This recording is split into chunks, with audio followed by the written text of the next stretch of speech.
No compromise. உங்க சைடுலயும் எங்க சைடுலயும். GT Holidays, South India's #1 travel brand. Aishwarya கருத்தரித்தல் மையங்களில் ஜனவரி 30 முதல் பிப்ரவரி 5 வரை இலவச ஆலோசனை சிகிச்சைகளில் சிறப்பு சலுகை. Presta Premium Women's Wear.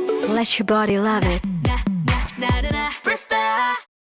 முதல் முறையா ஆஃப் கேமரா இன்டர்வியூ அப்படின்னு ஒரு புது டேர்ம் வந்திருக்கு. ஒரு செய்தி ஒன்று சொல்றேன்.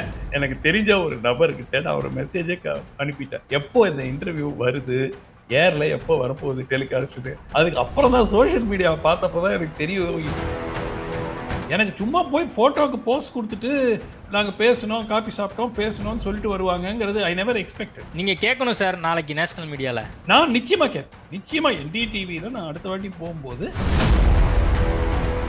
பொதுவா நேஷனல் மீடியா சீமான தவிர்ப்பதற்கான காரணமா நீங்க என்ன பாக்குறீங்க? சீரியஸ் கண்டென்டரா அவங்க பார்க்கல.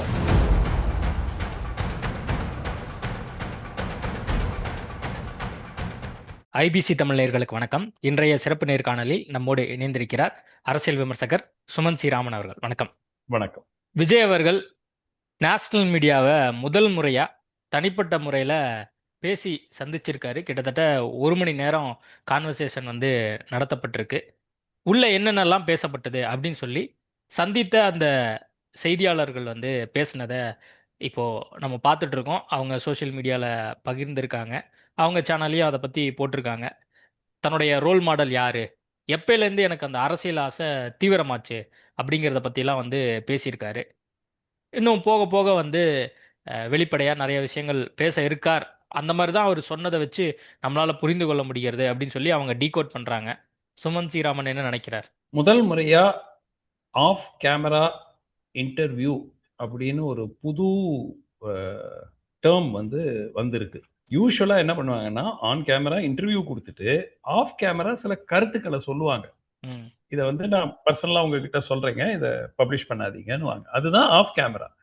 ஆனா இன்டர்வியூவே ஆஃப் கேமராவா இருக்கிறது இதுதான் நான் இது வரைக்கும் முன்னாடி கேள்விப்பட்டதே இல்லை. ஒரு வித்தியாசமா இருக்கு. அது ஒரு ஃபர்ஸ்ட் ஆஃப் ஆல் இந்த ஊடகத்துல அந்த சென்றவர்கள் எல்லாம், இப்ப ராகுல் கன்வல், சிவ் அரூர் எல்லாம் ரொம்ப சீனியர், ரொம்ப நாளாக டெல்லியில பிரபலமான அவர்கள் பத்திரிகையாளர்கள். இப்போ ஒரு சிஎம் உங்க கான்ஃபரன்ஸுக்கு வராரு, எதிர்கட்சி தலைவர் உங்க கான்ஃபரன்ஸுக்கு வராரு, மற்ற மூத்த தலைவர்கள் டாக்டர் தமிழிசை முன்னாள் ஆளுநர் உங்க கான்ஃபரன்ஸுக்கு வராங்க.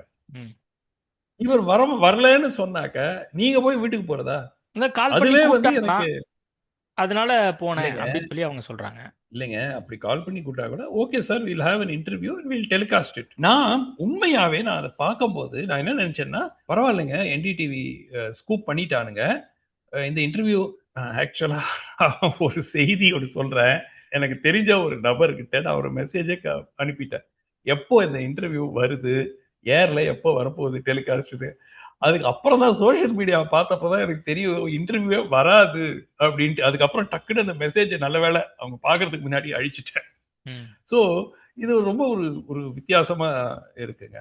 அதாவது ஏன் மீடியா ஃபேஸ் பண்ணக்கூடாது? என்ன தப்பு அதுல? அதுக்கான விளக்கத்தையும் அவங்க எதை வச்சு சொல்றாங்க அப்படின்னா, விஜய் சொன்னதை வச்சே சொல்றாங்க. எனக்கு வர்ற க்ரௌடாக இருக்கட்டும், எனக்கான அந்த செட் ஆஃப் அந்த லிமிட்டேஷன் இருக்கு. நீங்களே பார்த்தீங்களா கரூரில் எவ்வளோ க்ரௌடு வந்தது அப்படிங்கிறதெல்லாம் அவர் சொல்லியிருக்காரு. அதை தான் அவங்க வெளியே டீகோட் பண்றாங்க. அவங்களுமே கன்வின்ஸ் ஆயிருக்காங்கல்ல. ஒரு பத்திரிகையாளரா அவங்களுக்கும் அந்த யதார்த்தம் புரியுது. இப்போ ஷாருக் கான் ஒரு கட்சி ஆரம்பிச்சாருன்னா எந்த அளவுக்கு கூட்டம் இருக்கும், எந்த அளவுக்கு வரவேற்பு இருக்கும் நம்ம எல்லாத்துக்குமே தெரியும். ரஜினிகாந்த் ஆரம்பிச்சாருன்னா எந்த அளவுக்கு வரவேற்பு இருக்கும், எந்த அளவுக்கு கூட்டம் இருக்கும் நம்மளுக்கு தெரியும். அந்த மாதிரி உச்சபட்ச சூப்பர் ஸ்டார் விஜய் மாதிரியான ஆட்கள் கட்சி தொடங்கி இருக்காங்க, கூட்டம் வருது, அதுல அசம்பாவிதம் நடக்குது. அப்போ அந்த லிமிட்டேஷன் அதை புரிஞ்சுதான் அவர் வெளியே வராம இருக்கார் அப்படிங்கறத நம்ம அந்த ஆங்கிள் ஏன் யோசிக்க மாட்டேங்கிறோம்? சரி, இவங்க வீட்டுக்கு போனாங்கல்ல, 2 கேமரா எடுத்துட்டு போய் அந்த இன்டர்வியூ ரெக்கார்ட் பண்ணி அதை டெலிகாஸ்ட் பண்றதுல என்ன பிரச்சனை? சரி, வெளியே அவர் வந்துட்டாருன்னா சிட்டியே ஸ்டாண்ட் ஸ்டில் ஆயிடும், பெரிய ரகலை ஆயிடும் எல்லாம். நீங்க அதை ஒரு பேச்சுக்கே எடுத்துக்கங்க. நான் என்ன கேட்கிறேன், வீட்டுக்கு பனையூர் தானே போயிருக்காங்க இவங்க, வீட்டுக்கு போயிருக்காங்கல்ல, 2 கேமரா எடுத்து வைக்கிறது, செட் பண்றது, ஷூட் பண்ணி அது எக்ஸ்க்ளூசிவ் இன்டர்வியூ வித் விஜய். நான் உண்மையாகவே ஃபர்ஸ்ட் அதை பார்க்கும்போது அதுதான் பண்ணியிருக்காங்கன்னு நினைச்சேன். எனக்கு சும்மா போய் போட்டோக்கு போஸ்ட் கொடுத்துட்டு நாங்க பேசணும், காபி சாப்பிட்டோம், பேசணும்னு சொல்லிட்டு வருவாங்கங்கிறது ஐ நெவர் எக்ஸ்பெக்டட். நீங்க கேட்கணும் சார் நாளைக்கு நேஷனல் மீடியால. இல்லைங்க, நான் நிச்சயமா கேட்பேன். நிச்சயமா NDTVல நான் அடுத்த வாட்டி போகும்போது இன்னைக்கு அவங்க எப்படி இருக்காங்க, யார் அதுக்கு ஓனர், அதெல்லாம் விட்டுடுவோம். இந்தியாவினுடைய ஒரு காலகட்டத்துல தலை சிறந்த நியூஸ் சேனலாக விளங்கிய ஒரு நியூஸ் சேனல். அவர்கள் போய் இந்த மாதிரி டிஆர்பிக்காக இவ்வாறு செய்வது, அண்ட் எல்லாருமே அந்த போன டீம்ல எல்லாரும் போட்டோ போடுறாங்க. போட்டுட்டு நாங்க இன்டர்வியூ பண்ணிட்டோம். ஏங்க, யாரையாவது நீங்க இன்டர்வியூ பண்ணீங்கன்னா எங்க இன்டர்வியூ தானே கேட்பாங்க. நீங்க அச்சு ஊடகம்னா என்னைக்கு இங்க பப்ளிஷ் ஆகுதுன்னு கேட்பாங்க. நம்ம அப்படி புரிஞ்சுக்க வேண்டியதா. நீங்க டிவி ஊடகம் என்னைக்கு வீடியோ போடுறீங்க. இப்ப நீங்க ஆரம்பத்திலே சொன்ன மாதிரி ஒரு புது விதமான ஒரு இன்டர்வியூ. அச்சு ஊடகம்னா நம்ம எழுத்து வடிவில இருக்கும். இப்போ அவங்க பார்த்துட்டு வந்துட்டு சந்திச்சுட்டு அவர் என்ன மனநிலையில் இருக்காரு, இது வந்து வெரி வெரி லாங் டேர்ம் கோலா தான் தெரியுது. சரி, அவர் வந்து கிங் மேக்கரா இருக்க விரும்பல, கிங்கா தான் இருக்க விரும்புறாரு அப்படிங்கறதெல்லாம் சரி, நம்மளுக்கு very புரிஞ்சுக்க முடியுதுல்ல. சரி, மக்கள் புரிஞ்சுக்கிட்டோம். ஏங்க, எனக்கு புரியலைங்க, இவர் என்ன ஸ்டாலினை விட இவர் பெரியவரா, எடப்பாடியை விட இவர் பெரியவரா? எனக்கு இந்த லாஜிக்கே எனக்கு புரியல. சரி, வீட்டை விட்டு வெளியே வந்தாலே வந்து ஸ்டாம்பீட் ஆயிடும்னு வச்சுக்கோங்க. வீட்டுக்குள்ள தானே இருக்காரு. இந்த 4 பேரை சந்திச்சிருக்காருல, 2 கேமராமேன் கூட வந்திருந்தாங்கன்னா என்ன ஆயிருக்க போகுது? நீங்க சொன்னீங்க வெளியே, இப்போ உதாரணத்துக்கு ஐடிசி கிராண்ட் சோலா ஹோட்டலுக்கு எங்க அந்த நிகழ்ச்சி நடக்குதோ அங்க வந்தாக்க பெரிய கலாட்டா ஆயிரும், பொதுமக்கள் ஒரே பெரிய கூட்டம் வந்துடும். ஓகே, இவங்க தானே உங்க வீட்டுக்கு வந்திருக்காங்க. இன்னும் 2 பேர் வந்து கேமரா பிடிச்சி ஒரு ரெக்கார்டிங் பண்ணி அதை எக்ஸ்க்ளூசிவ் இன்டர்வியூவா போடுறதுல என்ன பிரச்சனை? He called as a mock interview. இல்லைங்க, இவ்வளோ அழகா பேசியிருக்காருன்னு வேற சொல்றாங்க. கரெக்டா? ஆமா. அந்த அழகா பேசுறது ஏன் பொதுமக்கள் பார்க்க கூடாது? அது என்ன ஒரு சீக்ரெட்டா? எனக்கு சத்தியமா எனக்கு புரியலைங்க. ஓகே, அவரு Maybe இன்டர்வியூ கொடுக்கல நமக்கு- அப்படிங்கிறது உங்களுடைய அந்த கருத்தை வந்து முன்வைக்கிறீங்க. அவர் பேசியிருக்கக்கூடிய விஷயம், இப்ப ரோல் மாடல் யார் அப்படின்னு வந்து அவர் சொல்லும்போது அவர் பேசினாரே நமக்கு தெரியாது. பேசினாரா? இவங்க சொல்றது தானே ஆத்தென்டிக்கா நீங்க பார்த்துட்டு பாத்தீங்களா? வந்திருக்காங்க. நீங்க பாத்தீங்களா? அவங்க கிட்ட இதுதான் சொன்னாருன்னு உங்களுக்கு தெரியுமா? சார், பார்த்துட்டு வந்தவங்க போட்டோ போடுறாங்க, பேசணும்னு சொல்றாங்க. பார்ட்டி எவ்வளவு நேரம் press இருக்குன்னு release சொல்றாங்க. கொடுத்தாங்க. இத போடுங்க, இதெல்லாம் விஜய் நினைச்சாருன்னு சொன்னாங்கன்னு வச்சுக்கோங்க. அதை வச்சு போடுறாங்க. என்ன பண்ணுவீங்க? இல்ல சர்மா, நீங்க இதுக்கு இவ்வளவு ஜஸ்டிபிகேஷன் கொடுக்கிற லாஜிக்கே எனக்கு புரியல. நேற்று அதே ஈவென்ட்ல எடப்பாடி உட்கார்ந்தாரு, ஸ்டேஜ்ல உட்கார்ந்தாரு, கேள்விங்க கேட்டாங்க, பதில் சொன்னாரு. கரெக்டா? இது என்ன ஒரு I am special, I am more special than all the other பாலிட்டிஷியன்ஸ்னா, ஐ எம் சாரி, அதை வந்து நான் நிச்சயமா அதை ஏத்துக்க மாட்டேன். ஏங்க, முதலமைச்சர் போறாருங்க, 45 ஆண்டு பாலிடிக்ஸ்ல இருக்காரு. எடப்பாடி 50 ஆண்டுக்கு மேல பாலிடிக்ஸ்ல இருக்காரு. இவங்க போறாங்க, உங்களுக்கு என்னங்க? அட்லீஸ்ட் அந்த கான்க்ளேவாவது போயிருக்கணும்ங்கறீங்க. அவங்க வீட்டுக்கு வந்திருக்காங்கல்ல, அவங்க வீட்டுக்கு வந்திருக்காங்க, ஒரு இன்டர்வியூ ரெக்கார்ட் பண்ணி போட்டுக்குங்க. ஏங்க, இப்போ மோடி இன்டர்வியூ பண்றாங்கல்ல, என்ன கேட்குறாங்க? உங்களுக்கு என்ன சாப்பாடு பிடிக்கும்? நீங்க எப்படி இப்படி கடுமையா உழைக்கிறீங்க? எல்லாம் செட்டப் தானே இது. அந்த மாதிரி ஒரு செட்டப் இன்டர்வியூ போட்டு எடுத்து போடுங்க. இந்த கேள்வி எல்லாம் நான் பதில் சொல்ல மாட்டேன், இதுக்கு தான் சொல்லுவேன். அதுக்கு ஏற்கனவே ப்ரிப்பேர் பண்ணி கொஸ்டின் ஆன்சர்ஸ் வச்சுக்கிட்டு ஆன்சர் பண்ணுங்க. அட்லீஸ்ட் நீங்க எப்படி ஒரு இன்டர்வியூ ஃபேஸ் பண்றீங்க, எப்படி மீடியா ஃபேஸ் பண்றீங்க, என்ன உங்க ஐடியாஸ் எல்லாமே மக்களுக்கு தெரிய வரும்ல. இப்போ மோடி யாரோட இன்டர்வியூ பண்றாரு? அவருக்கு ஃப்ரெண்ட்லியா இருக்கக்கூடிய ஜேர்னலிஸ்டோட தான் அவர் இன்டர்வியூ பண்ணுவார். அதுவும் இந்த எலெக்ஷன் ஏதாவது வருதுன்னா அதுக்கு முன்னாடி ஒரு 3 மாசம் 4 மாசம் முன்னாடில இருந்து ஆரம்பிக்கும். அவங்க எல்லாம் இந்த மாதிரி கடுமையான கேள்வி, 24 மணி நேரம் உங்களால எப்படி வேலை செய்ய முடியுது, உங்களுக்கு உடம்பில் சோர்வே வராதா, இந்த மாதிரி கேள்விகள் தான் கேட்பாங்க. இது எல்லோருக்கும் தெரியும், இது செட்டப்பான இன்டர்வியூ, செட்டப்பான கேள்விகள், கடுமையான கேள்விகள் இருக்காது. இவர் என்ன பேசுறாரு, ஏது பேசுறாருன்னு அந்த இன்டர்வியூவாவது ஒரு பேச்சுக்கு, ஒரு நாம்கே வாஸ்தே ஒரு இன்டர்வியூன்னு வருது. ஏன் இன்டர்வியூ ஒண்ணு கூட வரல? இப்ப தேர்தல் முடிகிற வரைக்கும் இப்படிதான் இருக்குமா? இல்ல, எனக்கு தெரியல, அதான் கேக்குறேன். இல்ல, ஃபியூச்சர்ல மேபி கொடுப்பாரா இருக்கும். நம்ம இன்டர்வியூ தான் கொடுக்கலையே தவிர அவரு மக்கள்கிட்ட பேசிட்டு இருக்காரு, அந்த கட்சிக்காரங்க எங்க பேசுறாங்க. பேசுறாங்க? இல்ல இருங்க, எங்க அது இவரு பத்திரிகையாளர் கோட்டீஸ்வரன் அன்னைக்கு ஒரு சேனல்ல பேசும்போது சொன்னாரு, 145 நாள்ல 15 நாட்கள் வெளியே வந்திருக்காருன்னாரு. இந்த மாதிரி public function or attendance. So முதலமைச்சர் பாருங்க, ஒரு நாளைக்கு 2 மீட்டிங் பேசுறாரு ஒரு நாளைக்கு. அவருக்கு என்ன வயசு? விஜய் விட 20 வயசு அதிகம். இவருக்கு எடப்பாடியும் விஜய் விட 20 வயசு அதிகம். டெய்லி ஒரு 4 இடத்துக்கு போறாங்க, ஊரா போறாங்க, தொகுதியா போறாங்க. அதுதாங்க அரசியல்வாதினா, அதுதாங்க வாழ்க்கை.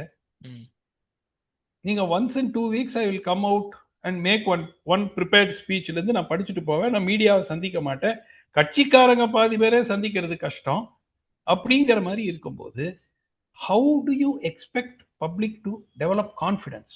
எப்படி உங்க மேல நம்பிக்கை ஒரு அரசியல் தலைவராக இது வந்து தாவேகாவினர் அதை பார்த்தாக்க கோவப்படுவாங்க. பட் அவங்க சிந்திக்கணும்ல, அவங்க நல்லதுக்கு தாங்க. அது ஒரு அரசியல்ல நீங்க முன்னேறணும்னா நிச்சயமாக மக்களோட இருக்க வேண்டும். மக்களோட நான் இருக்க மாட்டேன், எப்பவாவது பீரியாடிக்கா வந்து ஒரு ஸ்பீச் கொடுத்துட்டு போயிடுவேன். அப்படின்னா நான் யார் கேட்குற கேள்விக்கும் பதில் சொல்ல மாட்டேன், இன்டர்வியூ கொடுக்க மாட்டேன், ப்ரெஸ் கான்ஃபரன்ஸ் நடத்த மாட்டேன். இது யார் பண்ணலான்னா, ஒரு 30 வருஷம் நீங்க ஒரு பெரிய பாலிட்டிஷியன் ஆயிட்டீங்க, 2 முறை ஆட்சி நடத்திட்டீங்க, அப்போ நீங்க பண்ணலாம். இப்போ ஜெயலலிதா வந்து அடிக்கடி பிரஸ்ஸை சந்திக்க மாட்டாங்க. பட் அவங்களும் பிரஸ் கான்ஃபரன்ஸ் பண்ணாங்க. கேள்விகள் கேட்டாங்க, கேள்விகளுக்கு பதில் சொல்லுவாங்க.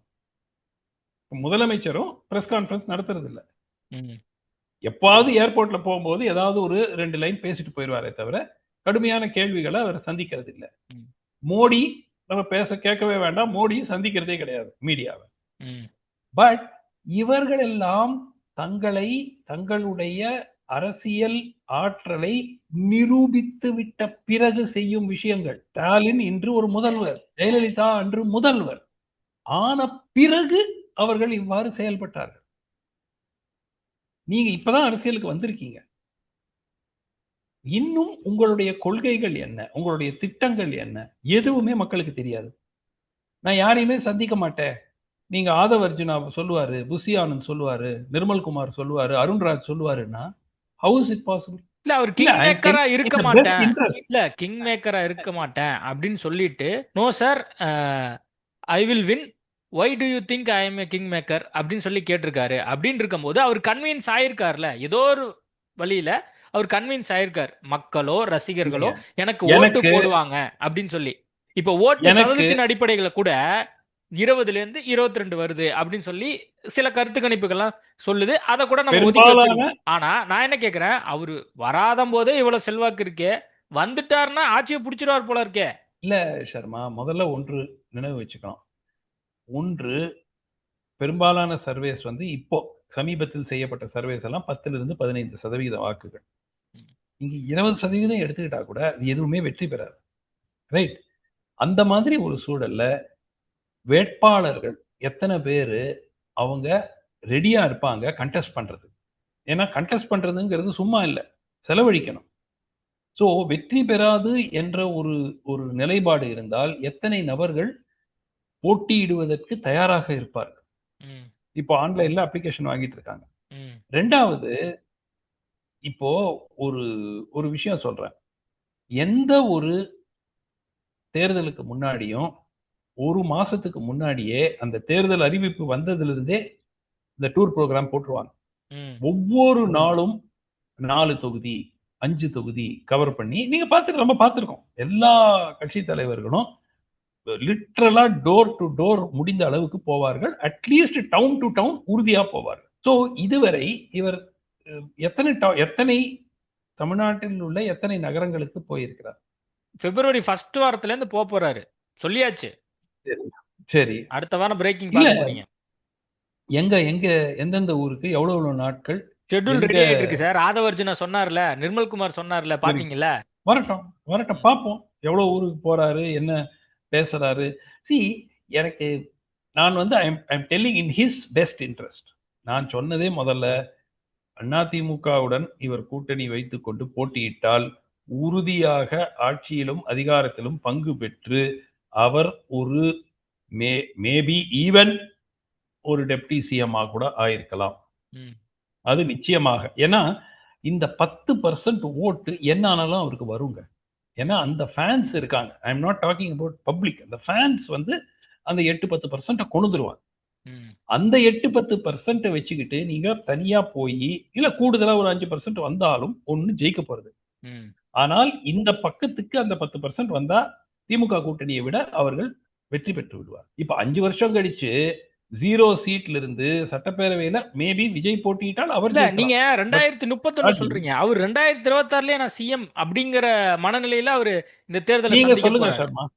நீங்க சொல்லுங்க சர்மா. ம். ஒரு சரி இவ்வளோ போல் சொல்றீங்களே, ஏதாவது கிரெடிபிள் போல்ல தாவேகா அவங்க கிளைம் பண்ற மாதிரி 35%, 42%, 40% வந்தாதான் வெற்றி பெற முடியும். அதை ஒத்துக்கிறீங்களா? செங்கோட்டையன் சொன்னாரு பிளஸ் 40%. R minus. ஆமா. எங்கிருந்து 40% வருது?